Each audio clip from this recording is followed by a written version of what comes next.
ఈరోజు మనము ఆలు సమోసా చేసుకుంటున్నాము. దానికి కావాల్సిన పదార్థాలు: ఆలుగడ్డ, అల్లం ముక్కలు, పచ్చిమిరపకాయ, గోధుమ పిండి, కార్న్ ఫ్లోర్. ముందుగా ఆలుగడ్డ కట్ చేసుకొని జాగ్రత్తగా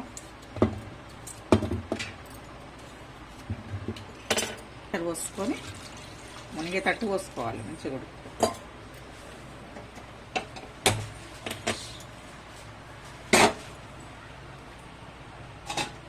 మూత పెట్టి పిండి గిన్నెలో వేసుకుంటున్నాను.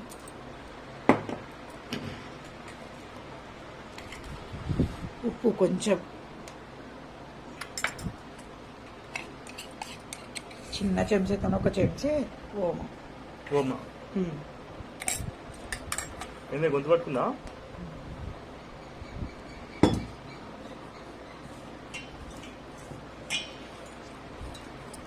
కొంచెం కొంచెం నీళ్ళు పోసుకుంటా తడుపుకోవాలి. ఇది చపాతీ పిండిలాగా మెత్తగా తడుపుకోవద్దు, గట్టిగా ఉండాలి. మంచి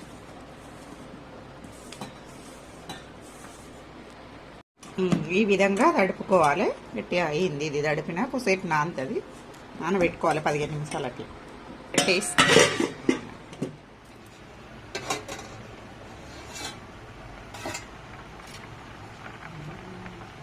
ఉడికిపోయింది. ఆలుగడ్డ 15 నిమిషాలు అయింది పెట్టి బంద్ చేసిన. వేడి నీళ్ళకి వెళ్ళి తీసి వేరే దాంట్లోకి వేస్తున్నాము చల్లగా అవ్వడానికి.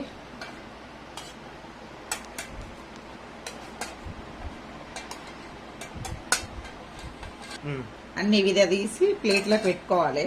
ఎందుకంటే వేడి నీళ్ళలో ఉంటే తొందరగా చల్లగా కావు కాబట్టి ఇలా తీసి పెట్టుకోవాలి. పిండి నాన్ అయ్యింది. ఇప్పుడు దీంట్లో చిన్న చిన్నగా ఉండలు చేసుకోవాలి. నాకు ఎంత సైజు కావాలంటే నేను ఇంత సైజు తీసుకుంటున్నాను, చిన్నగానే. ఎందుకంటే పల్చగా చేసుకుంటాము.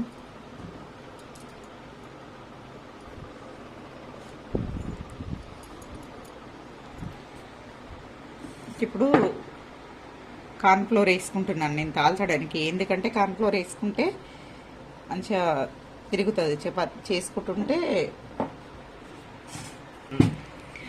కార్న్ ఫ్లోర్ వేసుకుంటే మనం ఎంత పలచగా కాల్చుకుంటే అంత పలచగా వస్తుంది అన్నట్టు. ఇంకొకటి ఇది మొక్కజొన్న పిండి, మైదా పిండి అయితే అదవుతుంది కాబట్టి సేమ్ మైదా పిండితో చేసుకున్నట్టే వస్తాయి ఇవి.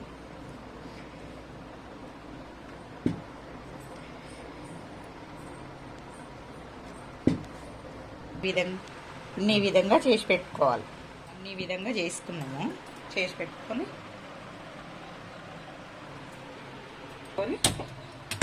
పెంకు పెట్టుకొని, పెంకు వేడయ్యింది. ఇది వేస్తున్న చపాతి ఒక్కొక్క 2 నిమిషాలు అట్లా, ఎక్కువ కావద్దు.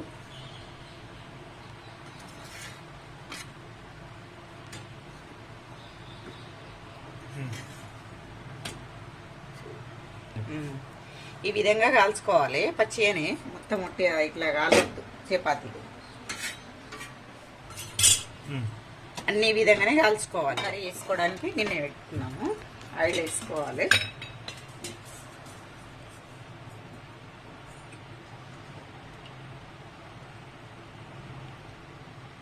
ఒక చెంచం బావు పోసుకున్న దీంతో అవుతుంది.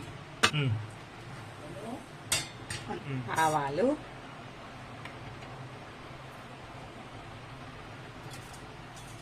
జీలకర్ర, కొంచెం శనగపప్పు, కొద్దిగా మినపప్పు,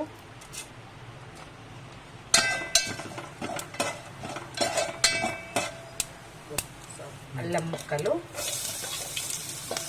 పచ్చిమిరపకాయ ముక్కలు,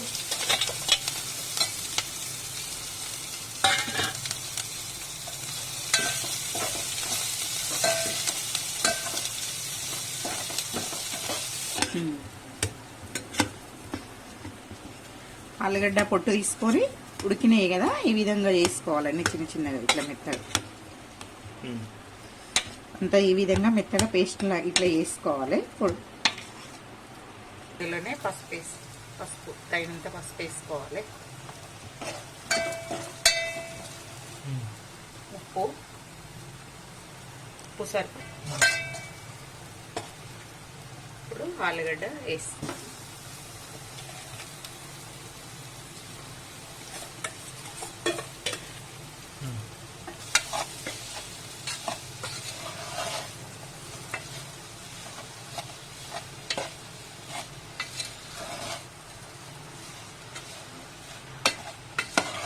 ఎండు కారం వేయలేదు, అల్లం ముక్కలు పచ్చికాయలు వేసిన కాబట్టి నేను యాక్ తీసుకోవడానికి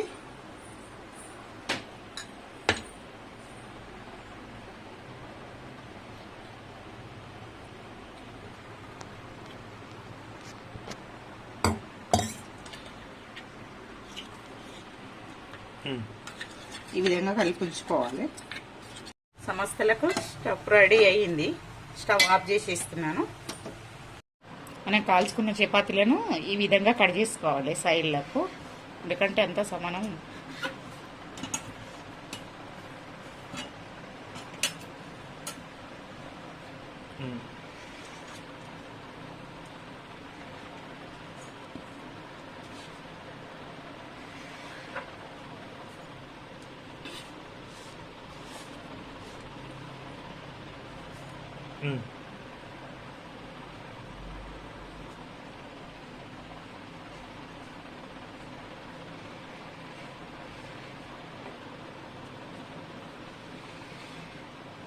అన్ని విధంగా కట్ చేసి పెట్టుకోవాలి. రిబ్బన్స్ కట్ చేసుకున్నాం కదా, ఇప్పుడు దీన్ని తీసుకొని ఈ విధంగా మధ్యలకు ఇది కలుపుకున్నది ఉంటుంది కదా, తీసుకొని ఇలా రాసుకోవాలి. ఇలా రాసుకొని మధ్యలోకి ఇలా ఫోల్డ్ చేసుకోవాలి.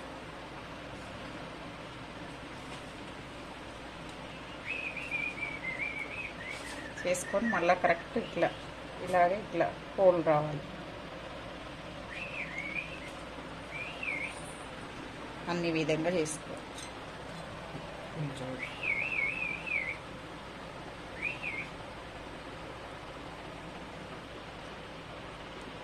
అన్ని అంతే ఈ విధంగా కర్రీ పెట్టుకొని ఇలా క్లోజ్ చేసుకోవాలి. అన్ని విధంగానే ఇది చేసుకోవాలి.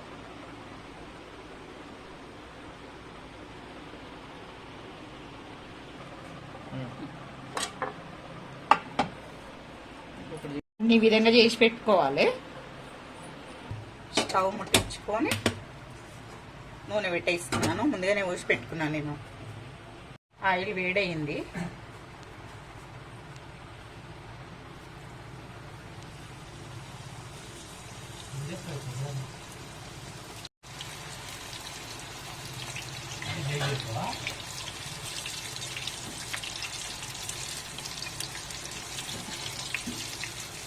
అన్ని విధంగా కాల్చుకోవాలి. ఈ విధంగా అయినాక తీసుకోవాలి.